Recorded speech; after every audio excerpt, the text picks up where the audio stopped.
Welcome back to People. I'm Shirley Lin.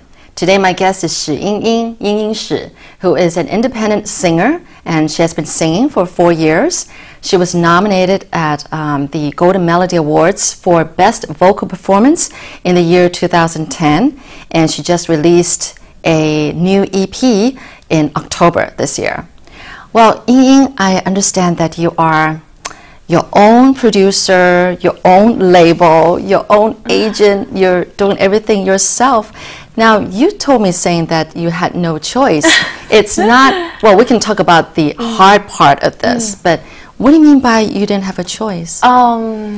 Actually, at first, when I got into singing, I didn't think that I would be doing any albums because I have a little anecdote to share. Oh, please do. I was actually sort of rejected by a famous producer when I was 22, back in college. Before I graduated, I had the chance to meet with this pop producer, and he told me that, oh, you're 22, you're a bit too old to become he was saying you're too young.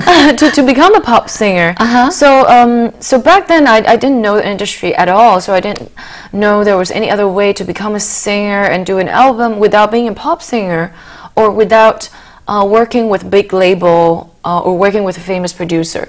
And so back then I thought that my dream as a singer was not possible.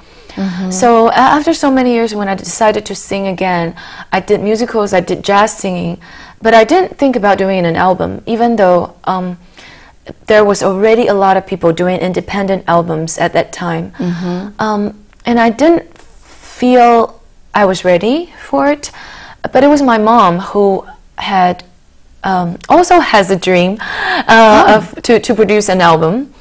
You mean her album or your album? My album. Oh. Actually, an album consisting of her favorite hymns. Oh, a lot of the Christian songs that have very important influence on her. Right. So that she really wants to sort of give these songs a new life and to share with more people who may not be familiar with these songs. So when I first started singing, that's the album that she wanted me to do. It was all hymns. Yeah. So that's the one that was actually nominated for the Golden Melody Award. Oh, all right, yes. Okay. So I was actually, I did not feel ready, but my mom was very persistent. She really wanted me to do it, and so we really just try everything we can to just put an album together, despite our lack of experience. She was always the one providing the cash. yes, that's to release it. Yeah, so the first album was more of mom's idea. Okay. So we did that, and it became it was very, very well received. Not just critically, because not just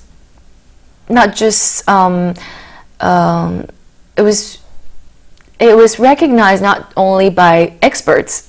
Say the Golden Melody nomination. Yeah. It was also very well loved by a lot of the Christian music lovers. Yeah.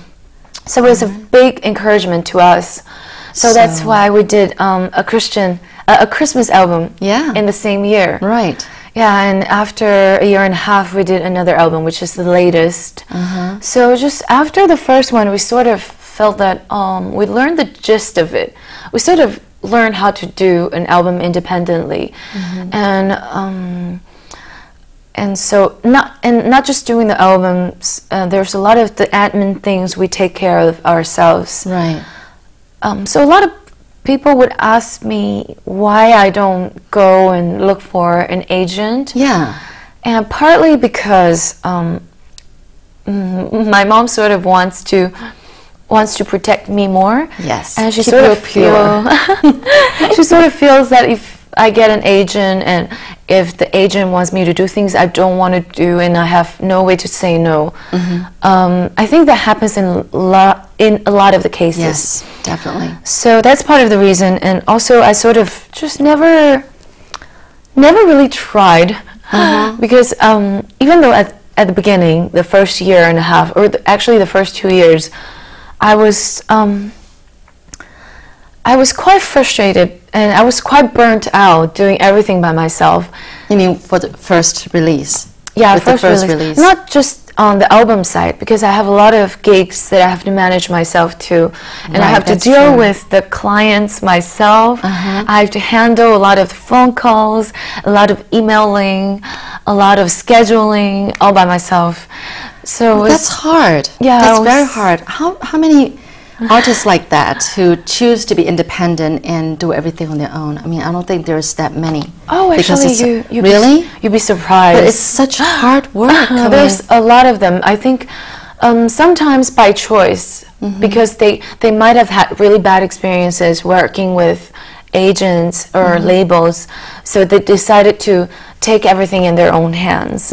And then there's some that just haven't really met a label that would that they want to work with, or a label that want to work with them. Right, or give you the freedom to be able to express or do what you like to do instead of listening to them. Yeah. You know, giving you orders like what kind of music or even like what kind of clothes to wear. Yeah. Or, yes. True, you do know the business very well. I think I do. Yeah. Yeah, so a lot of, especially nowadays, the channels to voice ourselves, to promote our music is really, there's really a lot of these channels like YouTube or a lot of the internet platforms for us to really showcase ourselves. That's true. I think probably there are more viewers, you know, internet viewers than TV probably, even though Taiwan has so many TV channels. True. But I know it's hard work, but I guess it's worth it.